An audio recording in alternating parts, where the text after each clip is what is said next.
नाथांनी पक्ष फोडला. लोक देवाला निर्र बावलट समजतात.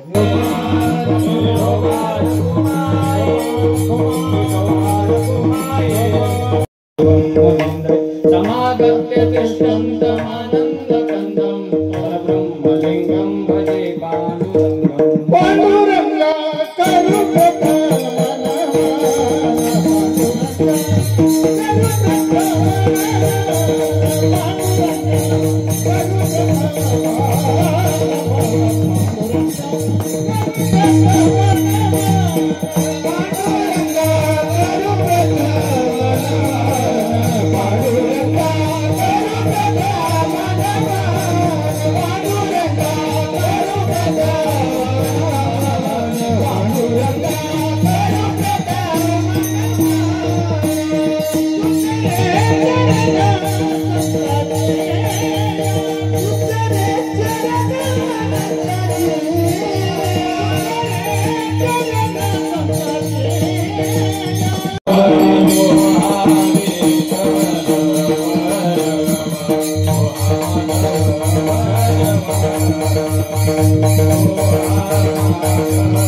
मग नाथ महाराज जगदंबेची प्रार्थना करतात. कारण नवरात्रीचा उत्सव चालू होता. आई जगदंबे पुढे उत्सव चालू होता. म्हणून नाथ महाराज काय करतात, जगदंबेची प्रार्थना करतात. आणि म्हणून नाथ महाराजांनी त्याला काय म्हटलेलं आहे, गोंधळ म्हटलेला आहे. गोंधळ ते सगळं झालं खरं हो. नाथ महाराजांनी म्हटलं आहे गोंधळ. पण आम्हाला हे समजायला झालं की नाथांनी पक्ष फोडला. नेमकी हे समजायला मी एकनाथ महाराजांचं सांगत आहे. विठ्ठल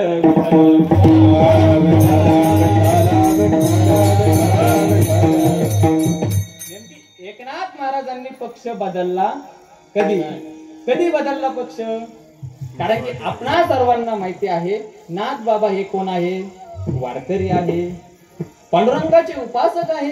अहो नाथ महाराजांच्या घरी घरी जागृत देवस्थान आहे. पांडुरंगाची विजयी मूर्त आहे. आणि द्वारकेची मूर्ती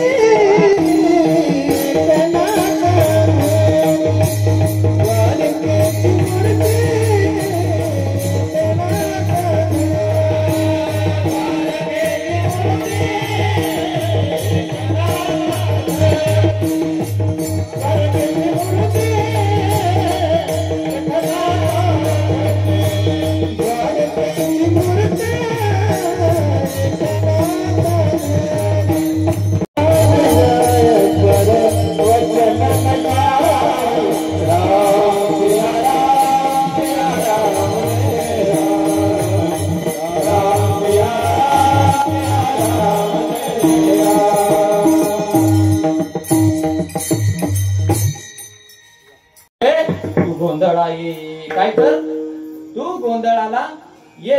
कशी आहे ही जगदंबा, तर मूळ पीठ तू अंबे.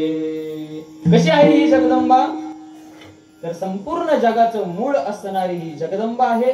आणि या जगदंबेला नाथ महाराज काय करतात, गोंधळाला बोलवतात. गोंधळाला मग का बरं, त्या जगदंबेला का बरं गोंधळाला बोलवतात नाथ महाराज? आता भक्त तर गोंधळ घालतात ना, उदो उदो भक्त नाचते. जगदंबेला का बोलवतात? हे गोंधळ म्हणजे नेमके काय, या गोंधळाचं स्वरूप कसं आहे ते नाथ महाराज पुढे सांगतात. अनादि अंबिका भगवती बोध परडी घेऊन हाती. तर त्या गोंधळाचं स्वरूप नाथ महाराज सांगत असताना म्हणतात की ती जे देवीची उपासना करणारे गोंधळी आहे, तर त्या गोंधळाकडे काय आहे, एक बोध रूपी परडी आहे. काय आहे, बोध रूपी परडी. आता परडी तुम्हाला माहिती आहे का? आता ते तुळजापूर कोल्हापूर भागामध्ये असं कामठ्याचं भांड असतं आणि त्याला सारवलेलं असतं. त्याला काय म्हणतात, परडी म्हणतात. मग ती बोध रूपी परडी हातामध्ये घेतलेली आहे. आणि मग तो बोध कोणता? त्या परडीचं स्वरूप बोध आहे. ठीक आहे. मग ते बोध शब्दाचा अर्थ काय? तर बोध शब्दाचा अर्थ आहे जाणीव. बोध शब्दाचा अर्थ आहे ज्ञान. बोध शब्दाचा अर्थ आहे विवेक. कोणतं ज्ञान, कोणता विवेक, कोणता बोध? तर ऐका, बोध म्हणजे काय? तर का जगदंबेला प्रसन्न करायचं, का या जगदंबेला शरण जायचं, का भजन करायचं, का कीर्तन करायचं, का सप्त्याला यायचं, का सप्त्यामध्ये श्रवण करायचं, का पारायण करायचं, का उपासना करायची? तर महाराज, तुमचं आमचं सर्वांचं एकच ध्येय आहे. काय? की आपल्या सर्वांना दुःख नको आणि आपल्याला काय पाहिजे?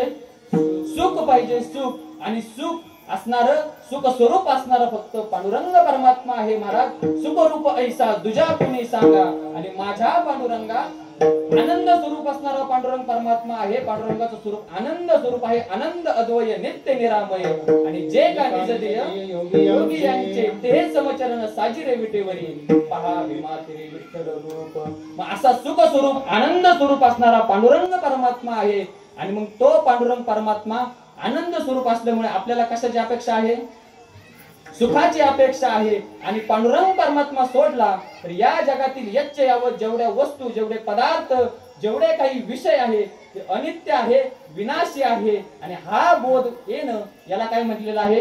विवेक म्हटलेला आहे. त्या बोधाचं स्वरूप हेच म्हटलेलं आहे. आणि मग ती परडी कशी आहे? ह्या बोधाने युक्त आहे. पुढे काय म्हटलेलं आहे? तर पोतण्याचा पाजळती. तो जो पोत आहे महाराज, आता या देवीची जे उपासना करणारे आहेत त्यांना एक नाव आहे. काय नाव आहे त्यांना? तर त्यांना काय म्हणतात? आराधी म्हणतात. आराधी. काय म्हणतात? आराधी म्हणतात. आराधी म्हणजे काय? आराधना करणारा, आराधना करणारे. आराधना नावाचं हॉटेल नाही सांगते मी. आराधना म्हणजे काय? आराधना म्हणजे भक्ती. आराधना म्हणजे उपासना. आराधना म्हणजे सेवा. असा आराधना शब्दाचा अर्थ आहे. महाराज, वारकरी सुद्धा कोण आहे? आराधीच आहे. ते सुद्धा काय करतात? भक्तीच करतात ना. म्हणजे जगदंबेची जे आराधी करणारे आहेत महाराज, हे काय करतात? महाराज, पोत खेळतात. तुम्ही पाहिलंय का नाही मला नाही माहिती. पोत खेळायला पाहिलंय का कोणी? असं लाल कलरचं कापड गुंडाळलेलं असं एवढं जाड केलेलं. आणि मग तोंडाला असं तेल ओतून काय करतात? देवटी सारखा प्रकाश करतात आणि मग ते खेळतात. मग भौतिक दृष्टीने पहिला, आता पूर्वीच्या काली जेव्हा पोत खेळला जायचा तेव्हा तो रात्री खेळला जायचा. त्याच्यामुळे काय वाटत असेल, तेव्हा लाईटीची सोय नव्हती.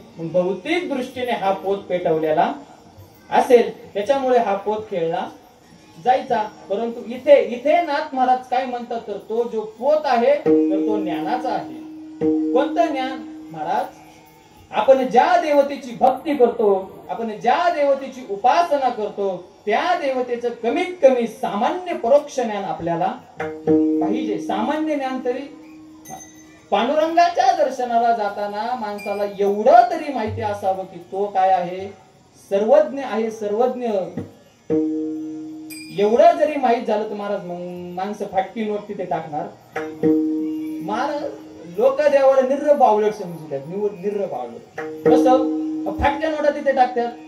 न चालणारे पैसे दानपेटीत. आणि मग बावलट समजून जर उपासना केली, भगवंत म्हणतात ये यथामाम प्रपद्यन्ते आणि तांस तथैव भजाम्ये. जे भक्त मला जसं समजून उपासना करतील मी त्यांना तसंच समजेल.